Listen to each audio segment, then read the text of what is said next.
Hello, good morning students. Myself Karan Singh, IIT GATE, CSIR NET, AIR 40. You are most welcome in our channel Chemical Group. Dear students, हमारे इस channel पर अभी class 10th का chapter number first physics का चल रहा था, electricity. इससे पहले हमने केमिस्ट्री और बायोलॉजी का फर्स्ट चैप्टर कंप्लीट करवा दिया है। अगर आपने उसको नहीं देखा तो पहले आप उसको देख सकते हैं। तो ये चैप्टर नंबर फर्स्ट इलेक्ट्रिसिटी का ये फर्स्ट 6th पार्ट है। इससे पहले हमने सीरीज कॉम्बिनेशन का डायग्राम और उसको हमने इक्विवेलेंट रेजिस्टेंस जो आता है सीरीज कॉम्बिनेशन में, उसको मैंने ड्रॉ करवा दिया था, इसका डेरिवेशन करवा दिया था। आज हमने बात की है ये पैरेलल कॉम्बिनेशन। तो देखो पैरेलल कॉम्बिनेशन में सबसे पहले हमने डायग्राम को कंसीडर कर लिया। हमने सपोज दैट एक सर्किट डायग्राम लिया है जिसमें एक बैटरी लगी हुई है, एक एमीटर लगा हुआ है, एक वोल्टमीटर है, और हमने यहाँ पर 3 रजिस्टर्स लिए हैं और 3 रजिस्टर से ज़्यादा भी कॉम्बिनेशन में पैरेलल में हो सकते हैं। तो यहाँ पर मैंने देखो कि फर्स्ट रजिस्टर R1 में मैंने R2 और R3। और एक बात याद रखना कि जैसे मैंने बताया था सीरीज कॉम्बिनेशन में क्या होता था, current always same through the each resistors, but in case of the parallel combination voltage यानी that the potential difference is same across the each resistors. यहाँ पर V सेम रहता है, वहां पर हमने देखा था सीरीज में I सेम रहता था। तो यहाँ हम मान लेंगे कि let potential difference of the circuit, यहाँ पर मानेंगे let the potential difference, let the potential difference of the circuit, पूरा कंप्लीट सर्किट का पोटेंशियल डिफरेंस है एज, हमने मान लिया, क्या मान लिया, इसको हमने V मान लिया, and total current flowing through the resistor, through the circuit as I।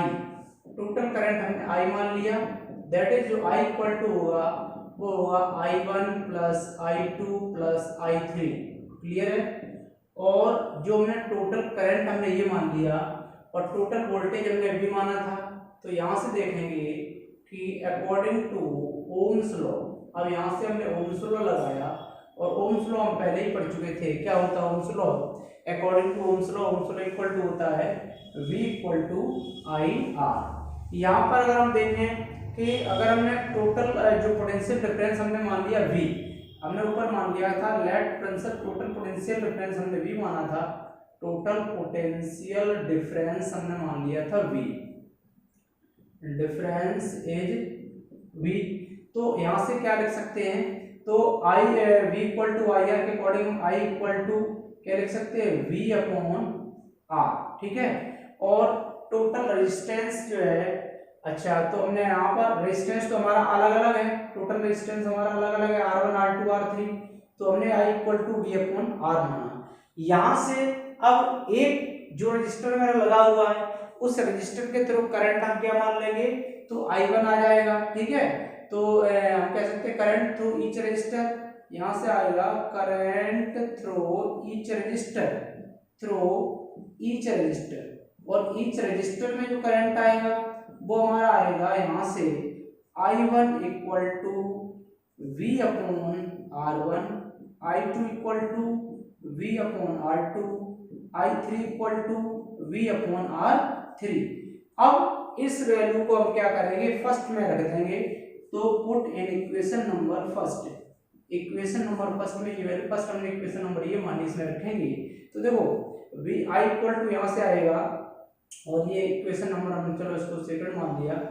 तो यहां से देखेंगे क्या आ जाएगा हमारा I, यहां से आएगा I इक्वल टू, और टोटल हमने पैरेलल का रेजिस्टेंस हमने RP मान लिया। ठीक है। टोटल रेजिस्टेंस ये टोटल के लिए है ना, ये टोटल आपका करंट है, तो total resistance total potential difference हमने टोटल रेजिस्टेंस RP मान लिया, क्योंकि P का मतलब यहाँ पैरेलल से है। तो I इक्वल टू I1 की जगह रखोगे तो आएगा V upon R1 plus V upon R2 plus V upon R3।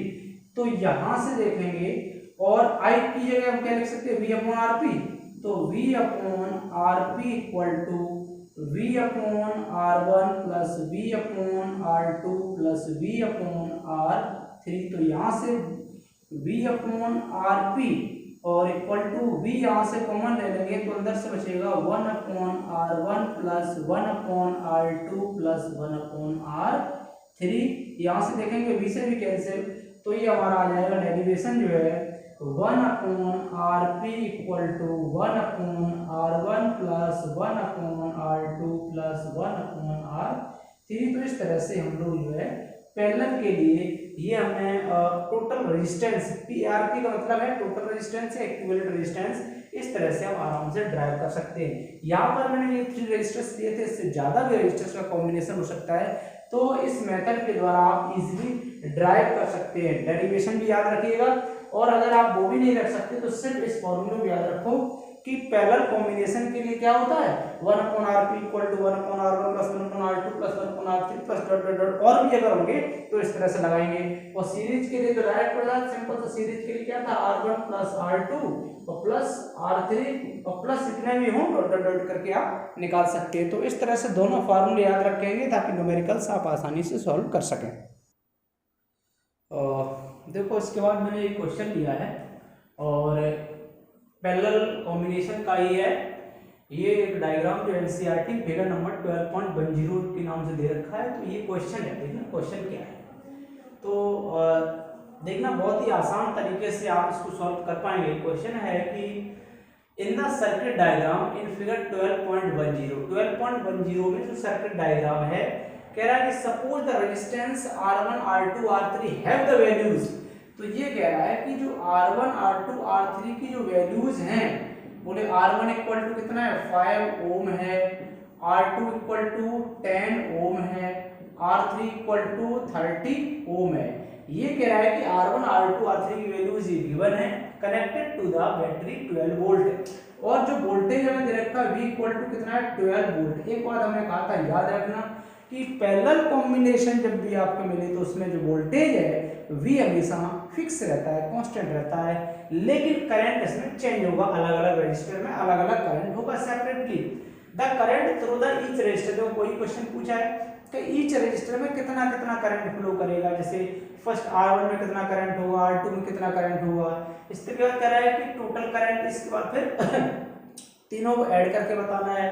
Third part है टोटल सर्किट रेजिस्टेंस और टोटल रेजिस्टेंस निकालना। तो देखो तीनों कंडीशन में सॉल्व करता हूँ। सबसे पहले हम पार्ट ए को लेते हैं।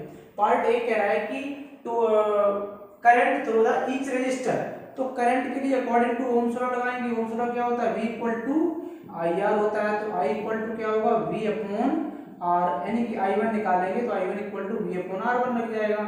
तो इस तरह से मैं सब कंडीशन लगाऊंगा। तो फर्स्ट पहले हम निकालना है यहाँ से I1, तो I1 इक्वल टू निकालेंगे तो V की वैल्यू कितनी है 12 ओम है, तो यहाँ से लिख देंगे 12। R1 की वैल्यू कितनी है सबसे पहले देखिए 5 ओम रख रखी है, तो 5 2 या 10 2.4 ओम आ जाएगा, सॉरी एम्पियर में आएगा, करंट है। I2 निकाल देंगे यहाँ से, तो I2 इक्वल टू क्या है वोल्टेज तो वही रहेगा सेम 12। R2 सेकंड रेजिस्टेंस कितना है देखो R2 की वैल्यू 10 है, तो उसको सॉल्व करेंगे तो 1.2 एम्पियर आ जाएगा। I3 की वैल्यू देखेंगे तो यहाँ से आ जाएगा V3 क्या आ जाएगा यहाँ से V अपॉन R3, तो V की वैल्यू सेम रहेगी 12 रहेगी, और R3 कितना है 30 डिवाइड करेंगे तो यहाँ से कितना आ जाएगा 3 4 या 12 0.4 एम्पियर। और इसके बाद ये तो पार्ट ए सॉल्व हो गया। अब मैं पार्ट बी की बात करता हूँ, तो पार्ट बी में क्या था टोटल करंट। टोटल करंट क्या होता है I equal to I1 plus I2 और प्लस यहाँ से हो जाएगा I3 टोटल करंट। तो total current I equal to I1 की वैल्यू देख लो कितनी है 2.4 है, प्लस I2 की वैल्यू 1.2 है, प्लस कितना है 0.4 है। इसको हम सॉल्व करेंगे तो I इक्वल टू आ जाएगा हमारे स्क्वायर का, तो 4 2 6 6 4 10 की 0 हो जाएगा, ये हो जाएगा 1 3 और 1 कितना हो जाएगा 4 हो जाएगा, 4.0 यानी कि 4 एम्पियर। तो I की वैल्यू जो करंट में इसको चेक कर लेता हूँ इसमें आ रहा है नहीं आ रहा है, ओके ठीक है आ रहा है, तो ये 4 एम्पियर कितना हो जाएगा, ये I इक्वल टू क्या हो जाएगा 4 एम्पियर। बहुत ही आसानी से आपने सॉल्व कर लिया। इसके बाद देखो थर्ड पार्ट पूछा है C part total circuit resistance. तो पैरेलल के लिए क्या होता है 1 upon Rp equal to 1 upon R1 plus 1 upon R2 और प्लस 1 अपॉन R3। तो यहाँ से आएगा 1 upon Rp equal to R1 की वैल्यू 1 अपॉन 5 प्लस R2 की वैल्यू 1 अपॉन 10 प्लस R3 की वैल्यू 1 अपॉन 30।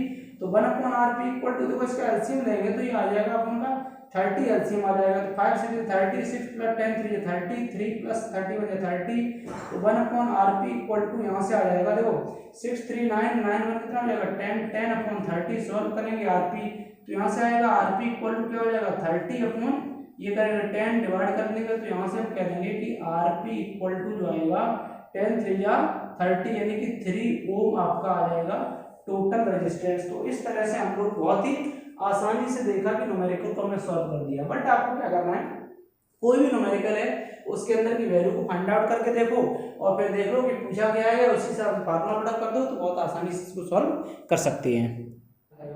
देखो हमने एक क्वेश्चन लिया है, ये एग्जांपल नंबर 12.9 है, figure 12.12 R1 equal to 10 ohm, R2 equal to 40 ohm, R3 equal to 30 ohm, R4 equal to 20 ohm, R5 equal to 60 ohm and a 12 ohm battery is connected to the arrangement. Calculate a total resistance in the circuit and total current of the following circuit. तो आपको ये निकालना है क्या, दो चीजें, एक तो रेजिस्टेंस निकालना है, एक आपको टोटल करंट फाइंड आउट करना है। चलिए एक एक करके सॉल्व कर लेते हैं बहुत ही आसानी से। देखो सबसे पहले आपसे हमने कहा कि टोटल रेजिस्टेंस निकालने के लिए पहले आप निकालेंगे इन दोनों का रेजिस्टेंस एक अलग सेट में निकालेंगे और इनका रेजिस्टेंस तीनों का एक अलग सेट में निकालेंगे। इस सेट का जो रेजिस्टेंस आएगा 1/r डैश करके 1/r1 प्लस 1/r2 और फिर इस तरह इसका जो आएगा इन दोनों को ऐड कर देंगे तो आपका टोटल रेजिस्टेंस सर्किट में आ जाएगा। तो लेट हमने मान लिया, देखो इसका रेजिस्टेंस हमने पहले में r डैश मान लिया और इसका हमने टोटल रेजिस्टेंस मान लिया r डबल डैश। तो यहाँ से क्या करेंगे, सीधी सी बात है, वो 1/r dash equal to 1/r1 और प्लस 1/r2 प्लस 1/r3 लगा दे, सॉरी r2 तक लगाएंगे ऊपर के लिए, तो 1 यहाँ से लगाएंगे r डैश है ना, 1/r dash equal to r1 की वैल्यू कितनी है 1/10 प्लस r2 की वैल्यू कितनी है बोलो 1/20 सॉरी 40, तो यहाँ से हो जाएगा एलसीएम लेंगे इसका 40 आ जाएगा 10 4 या 44 प्लस यहाँ से कितना आ जाएगा 1 आ जाएगा, तो 1/r dash equal to 1/r dash equal to क्या आ जाएगा 5/40।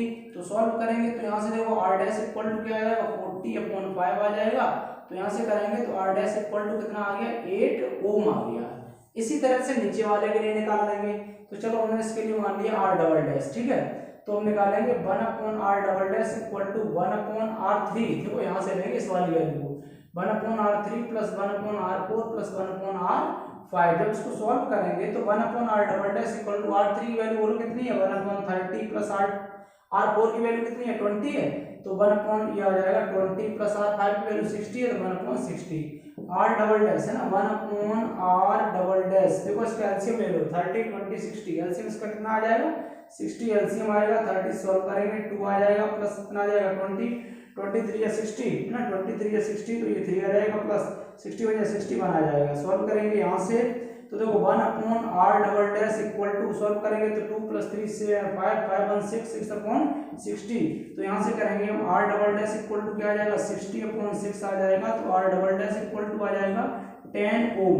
अब आपको निकालना है टोटल रेजिस्टेंस, तो r1 r डैश और r डबल डैश को ऐड कर देंगे तो टोटल रेजिस्टेंस यहाँ लिख देंगे आपकी टोटल जो रेजिस्टेंस आएगा of the circuit, total resistance r equal to क्या होगा r dash plus r double dash, दोनों को हम ऐड कर देंगे तो यहाँ से आ जाएगा हमारा r equal to r dash की वैल्यू कितनी आई थी 8 ohm plus r double dash की वैल्यू 10 ओम आई, तो इक्वल टू ये आ जाएगा हमारा 18 ओम। ये आ गया हमारे पास total resistance of the circuit. अब मुझे निकालना सेकंड पार्ट में क्या कि total current flowing in the circuit, total current, ठीक है, ध्यान रखना कि इसका पैरेलल कॉम्बिनेशन वोल्टेज कभी चेंज नहीं होता, सेम रहता है।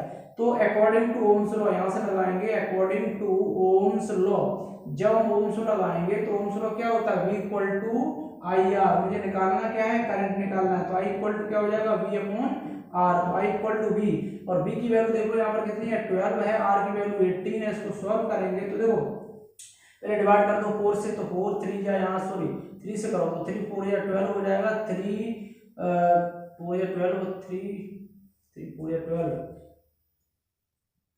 इसको हमने किया 6 से कर दो, ठीक है, चलो डायरेक्ट करो 6 से, तो 6 2 या 12 और 6 3 या 18, तो I इक्वल टू करेंगे तो देखो कितने बार चलेगा, तो 0.36 या 18 और 3 7 या 21, I इक्वल टू ये 0.67 एम्पियर अप्रोक्सीमेटली ये आंसर इसका आ जाएगा।